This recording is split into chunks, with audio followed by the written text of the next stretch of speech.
Hello my dear student, कैसे हैं आप लोग। उम्मीद करता हूं आप अच्छे से होंगे और इस लेक्चर सीरीज़ को लगातार देख रहे होंगे। याद रखिएगा, अगर आप इस सीरीज़ को लगातार नहीं देख रहे, सीक्वेंस वाइज नहीं देख रहे, तो ये आपको इतना फ़ायदा नहीं देगा जितना देना चाहिए। क्योंकि मैं इन सवालों को इस तरह अरेंज किया हूँ जिससे ये एक दूसरे से जुड़े हुए हैं। यानी अगर आपको पहला वाला पढ़ा है तो ये आपको आसानी से समझ में आएगा। ठीक है, इसलिए आप लगातार इसको देखते रहिए। तो चलिए शुरू करते हैं आज का अपना लेक्चर। पहला सवाल है, कोई विलेन लाल लिटमस को नीला कर देता है, इसकी पीएच संभवतः कितनी हो सकती है। ये एबीसीडी का एक क्वेश्चन है, ठीक है ना, एमसीक्यू का एक क्वेश्चन है। इसमें ऑप्शन दे रखा था, याद रखिएगा। उस एमसीक्यू में जैसे मान लीजिए एक ऑप्शन था 2, दूसरा था 5, तीसरा था 7 और चौथा था हमारा कौन सा 10। तो उसकी पीएच कितनी होगी, देखिए इन ऑप्शन पर डिपेंड करता है। कोई विलेन लाल लिटमस को क्या कर देता है, नीला कर देता है। यानी लाल को नीला करने वाला कौन सा होता है, क्षारीय नेचर का होता है। और क्षार की पीएच हमेशा 7 से क्या होती है, ज़्यादा होती है। लेकिन अगर याद हो तो यहाँ पे ये वाला 7 से ज़्यादा नहीं है, 2, 5 और 7, ये एक भी 7 से ज़्यादा नहीं है। तो लास्ट में ऑप्शन जो 10 है वो हमारा राइट आंसर हो जाएगा। तो दोबारा बता रहा हूँ, क्योंकि ये लाल लिटमस को नीला कर रहा है, इसका मतलब कि वो एक क्षार है और क्षार की पीएच हमेशा ही 7 से ज़्यादा होती है। और तीनों ऑप्शन में हमारे पास में 10 ही ऐसा था जो 7 से ज़्यादा था। ठीक है, अगर इसी तरीके से आपको पूछ ले कि कोई नीले लिटमस को लाल कर देता है तो उसकी पीएच कितनी होगी, तो याद रखिएगा इस कंडीशन में वो एसिडिक नेचर का होगा और उसकी पीएच हमेशा ही 7 से कम होगी। ऑप्शन में दे रहा हूँ, जैसे मैंने दे दिया 7 या फिर 3 या फिर 9 या फिर 10। तो याद रखिएगा मैंने अभी आपको बताया कि नीला क्या कर देता है, लाल।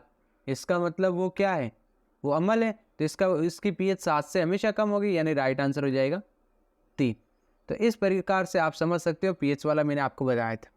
कोई विलेन अंडे के पिसे हुए कवच से अभिक्रिया कर एक गैस उत्पन्न करता है जो चूने के पानी को दूधिया कर देती है। इस विलेन में क्या होगा, तो इस विलेन में हमारा ऑप्शन है हाइड्रोक्लोरिक एसिड होगा। NaOH का 10 ml विलयन HCl के 8 ml विलयन से पूर्णतः उदासीन हो जाता है। यदि हम NaOH के उसी विलयन का 20 ml लें तो उसे उदासीन करने के लिए HCl के उसी विलयन की कितनी मात्रा आवश्यक होगी।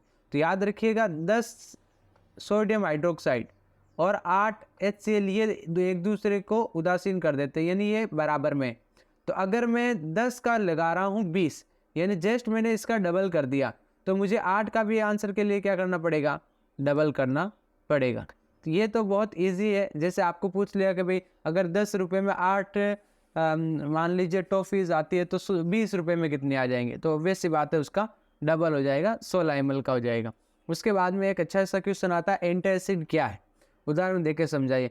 एंटासिड का मतलब देखिए, एसिड का मतलब होता है अम्ल और एंटी अम्ल यानी कि एंटासिड क्या है, तो याद रखिएगा जो अम्ल के आधिक्य को उदासीन कर देता है, ऐसे सार क्या कहलाते हैं, एंटी एसिड।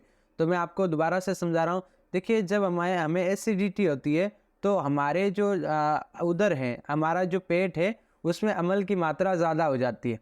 तो उसके लिए जो हम सार का इस्तेमाल करते हैं वो हमारे एंटी एसिड कहलाते हैं, यानी ऐसे सारक जिनका उपयोग उदर में अम्ल के आधिक्य की मात्रा को उदासीन करने के लिए किया जाता है, एंटी एसिड कहलाता है। इसके बारे में मैंने आपको ऊपर भी बताया था कि मैग्नीशियम हाइड्रोक्साइड का एक उपयोग बताया था, जिसमें मैंने ये कहा था कि वो उदर में जो अम्ल है उसके आधिक्य को उदासीन करने के काम में आता है।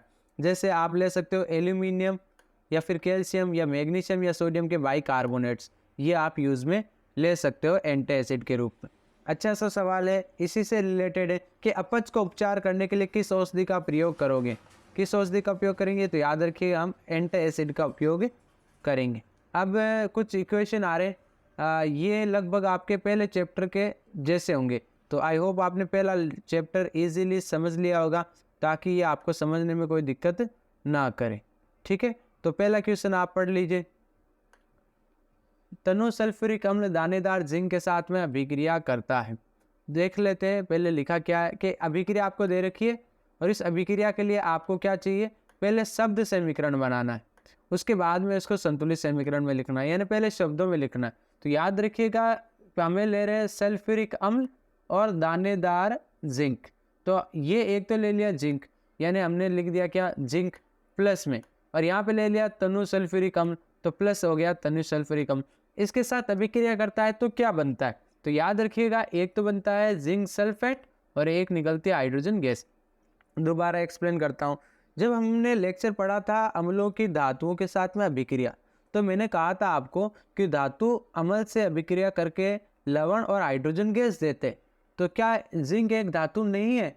आप बोलेंगे सर बिल्कुल जिंक एक धातु है। तो सल्फ्यूरिक अम्ल क्या एक अम्ल नहीं है? सर हाँ, तो वही तो हो गया ना बेटा कि धातु अम्ल के साथ अभिक्रिया करके लवण और हाइड्रोजन गैस देती है। ठीक है, तो यानी जिंक का जो हमारा सिंबल है वो हो जाएगा, साइन हो जाएगा Zn। अब मैंने यहाँ एस क्यों लिखा इसके साथ में, ये ऐसा इसलिए लिखा बेटा क्योंकि ये दानेदार जिंक, ये सॉलिड स्टेट में, इसलिए ये आ जाएगा मेरा एस। और यहाँ पे तनु सल्फ्यूरिक अम्ल है यानी ये एक्वस फॉर्म में है।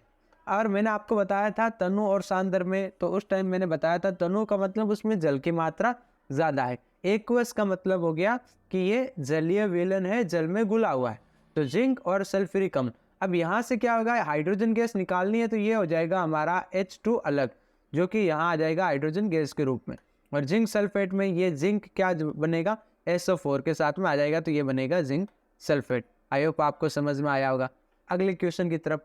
अब की बार भी है तनु हाइड्रोक्लोरिक अम्ल मैग्नीशियम पट्टी के साथ अभिक्रिया करता है। अरे मैग्नीशियम भी तो धातु ही है ना बेटा, तो ये धातु है, ये अम्ल है, क्या बनाएगा, धातु ऑक्साइड प्लस में हाइड्रोजन गैस। तो अब देखिएगा मैग्नीशियम की पट्टी है, इसका मतलब सर पट्टी तो सॉलिड स्टेट में होती है, यानी मैग्नीशियम का हो जाएगा Mg।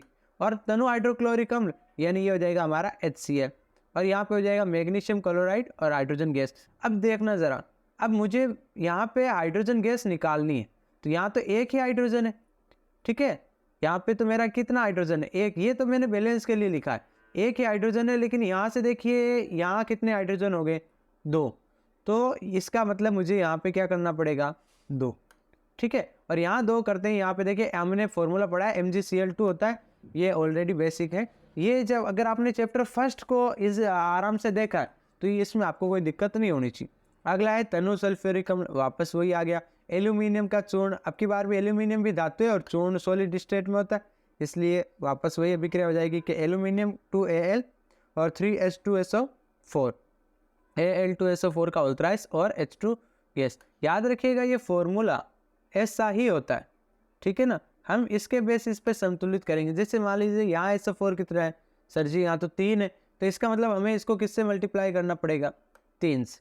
अब यहाँ 3 से इंटू करते हैं, यहाँ पे देखिए हाइड्रोजन कितना हो गया, सर हाइड्रोजन तो 3 दूनी 6 हो गए, इसका मतलब मुझे यहाँ पे भी 3 से गुणा करना पड़ेगा ताकि 3 दूनी 6 हो जाएगा। और यहाँ पे एल्यूमिनियम 2 है, और इसलिए मैं इस एल्यूमिनियम को भी किससे मल्टीप्लाई कर देता हूँ, 2 से। ये आपका सवाल हो गया। नेक्स्ट क्वेश्चन की तरफ चलते हैं।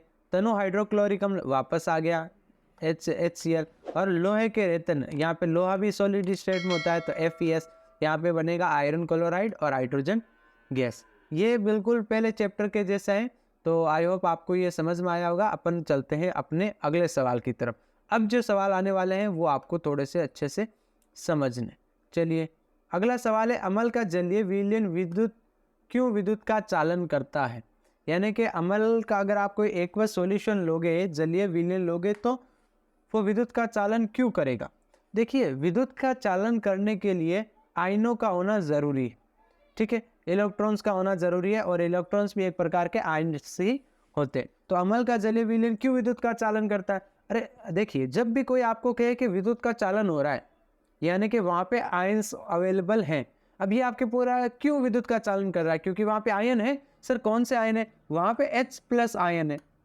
जब आप बोलोगे सर कहाँ से आए ये, अरे यही तो मैं बोल रहा हूँ कब से, आप लेक्चर 1 से पढ़ के आओ, लेक्चर 1 देखो। लेक्चर 1 में मैंने क्या बताया था कि अम्ल को जल में डालते ही H+ आयन देते हैं, तो ये वही तो H+ आयन है ना बेटा, कि अम्ल को जल में जैसे ही डाला H+ आयन हो गए, और अगर कहीं आयन है इसका मतलब उसमें विद्युत का प्रवाह हो सकता है, ठीक है। अब बात समझते हैं। देखिए यहाँ पे H+ आयन, आप समझ रहे होंगे कि सर अच्छा जिसमें भी हाइड्रोजन होगा वो निकल लेगा, लेकिन ऐसा भी नहीं है। ऐसे 2 यौगिक के नाम बताए जिनमें हाइड्रोजन है लेकिन वे अम्ल भी नहीं है। अम्ल नहीं है इसका मतलब वो H+ आयन नहीं देंगे, और H+ आयन नहीं देंगे यानी वो विद्युत का चालन भी नहीं करेंगे। बताओ देखें सर, एक तो है एल्कोहल, इसमें देखिए सर ये रहा हाइड्रोजन, इसमें एक से देखिए ग्लूकोज ये रहा सर, फिर भी ये अम्ल नहीं है। अम्ल क्यों नहीं है बेटा? क्योंकि ये जलीय विलयन में H+ आयन नहीं देते, और अम्लीय विलयन में H+ आयन नहीं देते, यानी विद्युत का चालन भी नहीं करते।